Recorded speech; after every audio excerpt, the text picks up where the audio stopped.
Week 1 of FNCS just finished and we have a lot to talk about. Clix and Veno winning it on NA, absolutely dominating, while we had teams like Mongrel and Savage or Cypher PK not manage to make the finals. But what does this mean for them? Are they straight into the grand finals? Can they still make the semi-finals? And how is FNCS actually working? There's a lot to talk about. Let's jump into it.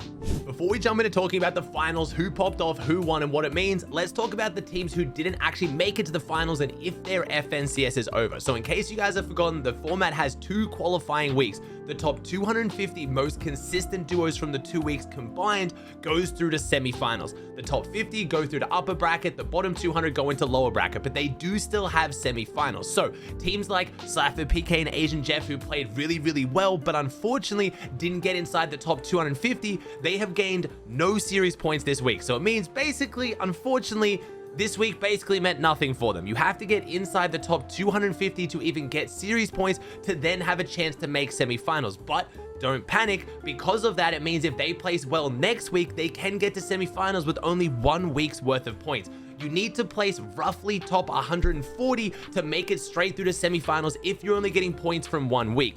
But teams who have already gotten some points in the first week, they can place obviously even worse in the second week as long as they're inside that top 250. So take teams like Mongrel and Savage, for example, who came really close to making the finals, but just didn't quite get that top 50 in round 3. They have already gotten enough series points where they are now in the semifinals. Savage and Mongrel, even if they don't play next week, will be playing in the semifinals. What they're now aiming for is to get more points to guarantee that they get to go into the upper bracket, so they have a bit more of an advantage in it, but they've already secured semifinals. I hope that makes sense. If you're confused about where any team stands, you just have to go check their placements. If they made it to round 3, how high in round 3 did they make it? As long as they got inside top 250, they will at least have some series points. The better you place, the more series points.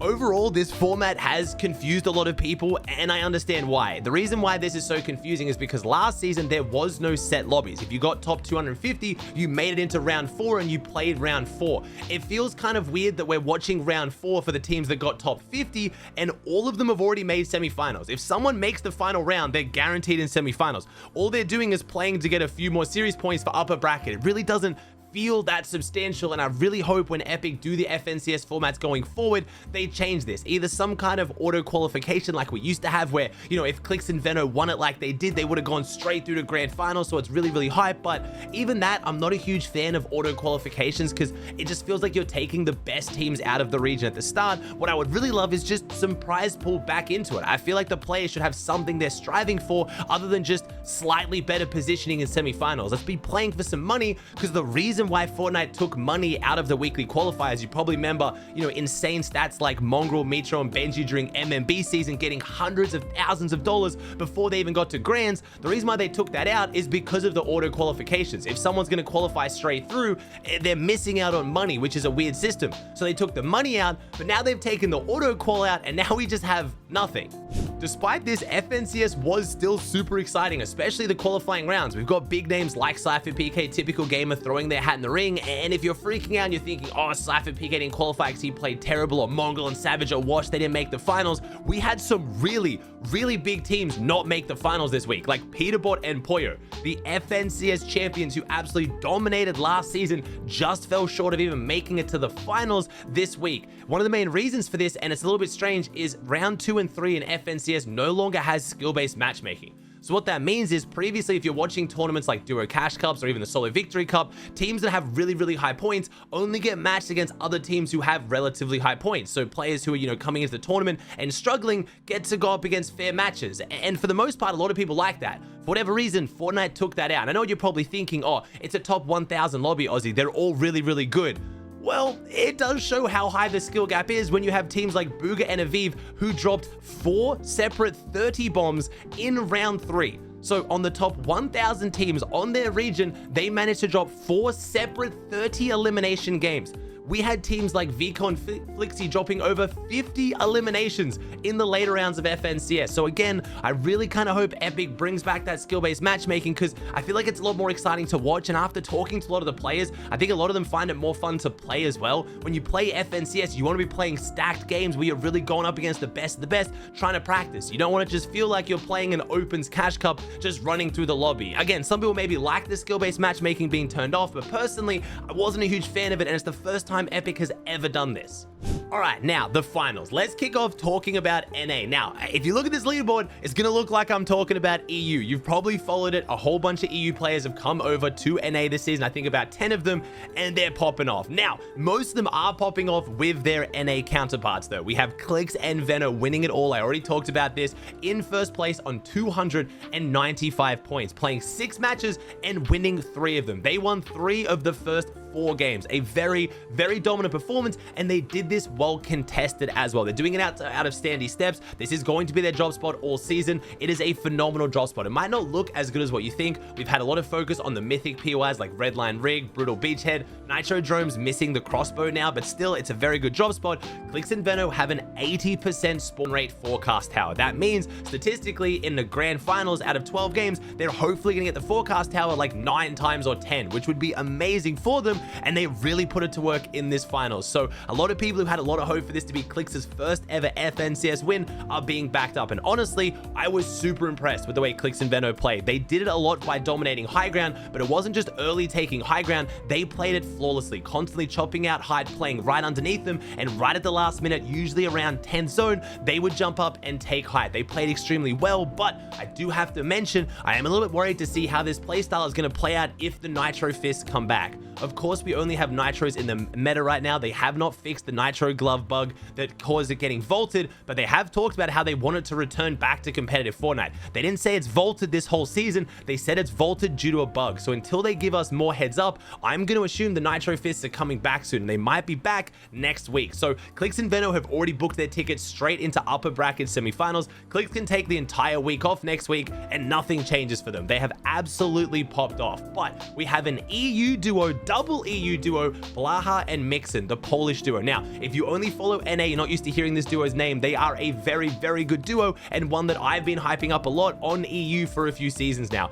Over on NA, they are doing extremely well, getting 232 points overall, not winning any games, but having a 9th, 4th, 5th, and 4th on top of 2 other good mid-game performances. So really didn't have a single terrible game. Very, very good performance from them. Then we had our first double NA duo, Noxy and Crisp in 3rd. Very underrated duo who managed to pull it back with a 5 elim win and a 2 elim 5th in their last 2 games. Then we have another hybrid duo, 1 EU, 1 NA, Tayson and Iomzo in 4th place on 228. Tayson and Iomzo looked so dominant during this tournament, W-keying everyone, getting a 10 elim 3rd and a 13 elim 2nd. If it wasn't for their last game where they went down on spawn in 42nd, I think they could have potentially pushed for a win here up against Clix and Veno. Most of the big teams did have a rough last couple games. Like I mentioned, most of these teams, after they were already in this top 10 position, they weren't playing for anything. They've already secured upper bracket semifinals, so a lot of them were starting to mess around. I don't want to take this away from Clix and Veno's win. If anything, it's because these teams started playing a little bit weirder, and how I don't think they'll probably play in grand finals,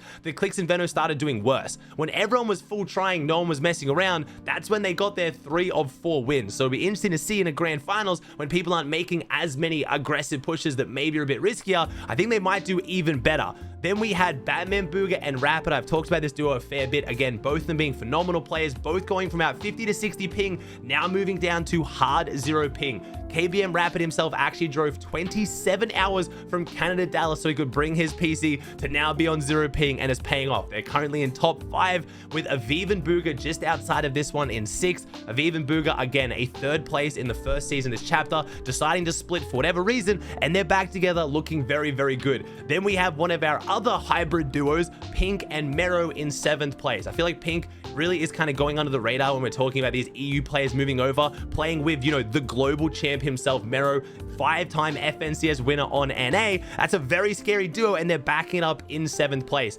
Victor V and Paper, brand new duo, Paper and Muzz obviously splitting up, picking up Victor V, a very young and upcoming player, and doing really, really well together. Barker and Paz, the NA West boys, one of my favorites last season, still backing up this season, well contested, getting a 9th place. And then Raze and Curly, a very underrated team team in 10th. Now, we do have some of those big names just outside like Acorn and Cold, but again, like I said, a few of our huge names were actually missing from the NA finals, like Mr. Savage and Mongrel, but most of the teams you expect to do well did do very well. We did have some underperformances, I want to say, from teams like Muzz and Trashy in 24th, Ages and Rise in 23rd, Ritual and Reet in 25th, so some of those big names did struggle in this lobby. This wasn't a free lobby by any means, and I think it makes Clix and Veno's win even more impressive.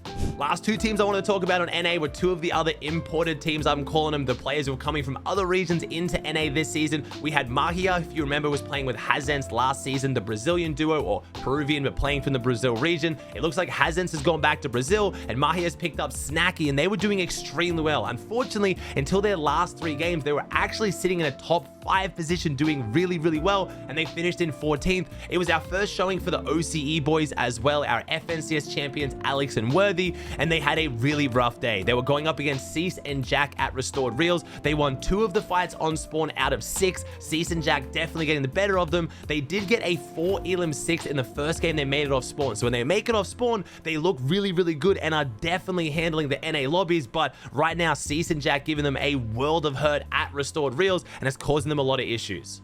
Now, I need to be honest before I talk about EU. There's been a lot of people saying that EU's boring now, it's not worth watching, all the good players have left, it's a terrible region now, and I don't believe this is true. But in saying that, there are going to be a lot of underrated teams and a lot of teams that we know about but maybe don't know as well as some of the big personalities, and I'm going to be doing my best throughout the rest of this season to try to put more story to these players. I think, again, we can all sit here and complain about how, you know, oh, there's no storylines on EU now, it's so boring to watch, but it's my job and our job as a community to get around some of these teams and start to care about them more. So I'm going to be doing more and more research as this season progresses, especially around semifinals and grand finals. When we start to lock some of these teams in, I will do my best to keep covering EU. But yes, in case you guys are wondering, there are going to be a lot of names you're not used to seeing on EU with some of the big names going. The lobbies are still phenomenal. They're still incredibly difficult. This is still the biggest region, but you are missing some of those big personalities. But I wanted to explain that because obviously I've been focusing on NA a lot because the storylines are just insane. But EU still matters.